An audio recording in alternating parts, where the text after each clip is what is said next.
Hey guys, it's McGann, and I'm going to do a Wonder Book versus Movie video today. I do want to make it clear that I don't go through and pick out every little detail that's different between the book and the movie, because then why would you want to watch the movie or read the book, whichever you haven't done, if you already know everything? I'm not scripted in this video, but I do have notes, so it might be a little weird, bear with me. Starting off, I don't have any clear memory of the mother working on part of her master's degree in the book. I did read the book last summer though, so maybe there's some things I'm forgetting or remembering wrong, but I don't remember the mom really having much of a three-dimensional character at all, and that's probably why they changed that in the movie, so that the mom would be more three-dimensional and interesting as a person. I mean, no point in paying for Julia Roberts if she's just gonna basically be a cardboard cutout in the background. Then what stuck out to me was the lunch sequences at the school, because Jack Will actually didn't sit with August at lunch until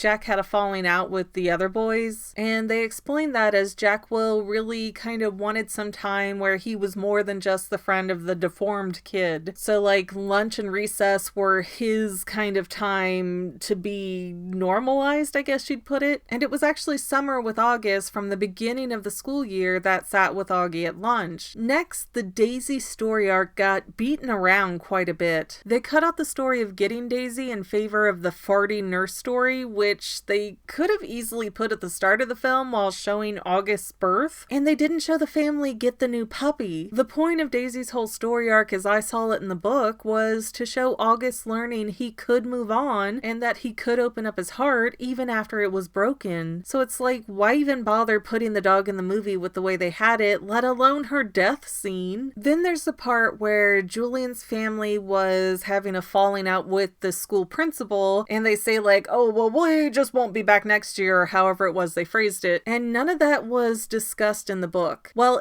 okay, it could have been in the secondary book, which showed Julian's story more, but I did not find the time to track that down and read it, to be honest. But the movie made you feel really bad for Julian leaving the school, because he's really upset in that office, and I think I would have preferred something where Julian took Mr. Tushman's advice to heart and he genuinely learned to become August's friend. Neither the book nor the movie do that though, although the movie does show Julian cheering for August on awards day, which is just weird and awkward because they never had any kind of connection or reconciliation. But I would have really liked to see that character development myself, because sometimes in real life it takes one positive action to turn a mean kid into your best friend. True story. Hi Amber S. if you're watching. Also, the movie night at the nature preserve felt much smaller than it did in the book. Maybe it was an issue with the area they could film at and the amount of extras they could get that were kids, but I recall them watching The Wizard of Oz outside, which made it easy for the boys to sneak off, whereas the film made it look like there was a complete lack of supervision for the kids, and they were just allowed to leave the building and go roaming unattended. It was also later at night when the scuffle went down, and the boys who ran in and saved the day were already friends with August. It wasn't like, hey, we've decided to do what's right finally. The movie made this so awkward, showing those boys as only Julian's friends who randomly decided to follow Jack, Will, and Augie into the woods because they thought there might be trouble?